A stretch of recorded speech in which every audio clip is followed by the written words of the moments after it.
ಇದರಿಂದ ಮಹಿಳೆಯರು ಯಾವ ತರ ಈಗಾಗಲೇ ಬಿಸ್ನೆಸ್ ಮಾಡ್ತಿದ್ದಾರೆ? ಡೈಲಿ ನೀವು ದುಡಿಬಹುದು. ಯಾಕಂದ್ರೆ ಡೈಲಿ 100 ಕೆಜಿ ಬೀಸಿದ್ರು 5 ರೂಪಾಯಿ ಕೆಜಿ ಇದೆ ಸರ್. ಇವಾಗ 500 ರೂಪಾಯಿ ಆಯ್ತು. ನಿಮ್ಗೆ 100 ರೂಪಾಯಿ ಎಲ್ಲ ಖರ್ಚು, ಡೈಲಿ 400 ರೂಪಾಯಿ ದುಡಿಬಹುದು ಸರ್. ತಿಂಗಳು 15-20 ಸಾವಿರ ಆರಾಮಾಗಿ ದುಡಿಬಹುದು. ಮತ್ತೆ ಅದ್ರ ಜೊತೆ ಮನೆಯಲ್ಲಿ ಇರುವಂತ ನಮ್ದೇ ಆದ ಏನಾದ್ರು ಯಾವ್ದಷ್ಟು ನೀವು ಹಾಕಬಹುದು ಸರ್. ಕಲ್ಲಿನ ಮಷಿನ್ ತಗೊಂಡ್ರೆ ಎಲ್ಲ ಪರ್ಮಿಷನ್ ಎಲ್ಲ ತಗೋಬೇಕು ಸರ್. ಇದು ಮನೆ ಸಿಂಗಲ್ ಫೇಸ್ ಕರೆಂಟ್ ಅಲ್ಲಿ ನಿಮ್ದು ಏಜ್ ಕನೆಕ್ಷನ್ ಇದ್ರೆ ಓಡಿಸಬಹುದು ಸರ್. ನೀವು ಅಷ್ಟೇ ಜಸ್ಟ್ ಮನೆ ಮೀಟರ್ ಇಟ್ಕೊಂಡು ಮಾಡಬಹುದು.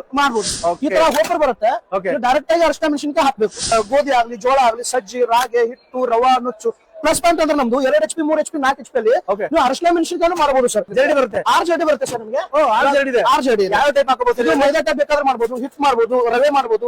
ನಿಮ್ಗೆ ಯಾವ ತರ ಬೇಕೋ ಆ ತರ ಮಾಡಬಹುದು. ಜಸ್ಟ್ ಏನಿದೆ ಬ್ಲೇಡ್ ಅಷ್ಟೇ ಚೇಂಜ್ ಮಾಡೋದು ಸರ್. ಬರೀ ಬ್ಲೇಡ್ ಚೇಂಜ್ ಮಾಡೋದು ಅಷ್ಟೇ. ಈ ಬ್ಲೇಡ್ ತಗೊಂಡು ಈ ಬ್ಲೇಡ್ ಹಾಕೋದು. ಕಂಪನಿ 35 ವರ್ಷ ಗ್ಯಾರಂಟಿ ಕೊಡುತ್ತೆ ಸರ್. 35 ವರ್ಷ. ಪ್ಲಸ್ ಅಂದ್ರೆ ಇದ್ರಲ್ಲಿ ಆಟೋ ಕ್ಲೀನಿಂಗ್ ಇದೆ ಸರ್. ಇವಾಗ ರೈತರು ಬರ್ತಾರೆ, ಗೋಧಿ ಬೀಸ್ಕೊಂಡು ಹೋಗ್ತಾರೆ. ಗೋಧಿ ಆದ್ಮೇಲೆ ಜೋಳ ಬರುತ್ತೆ. ಇದ್ರಲ್ಲಿ ಹಿಟ್ಟಲ್ಲಿ ಇಟ್ಟು ಮಿಕ್ಸ್ ಆಗಲ್ಲ ಸರ್. ಪ್ಲಸ್ ಸರ್ ನಿಮ್ ಚಾನಲ್ ನೋಡ್ಬಿಟ್ಟು ನಾವು ಸುಮಾರು ಅಂದ್ರೆ 100-120 ಮಷಿನ್ ಕೊಟ್ಟಿದ್ವಿ ಸರ್. ಎಲ್ಲ ಹಳ್ಳಿಯಾಗಲಿ 4 HP ಆಗಲಿ 3 HP ತಗೊಂಡು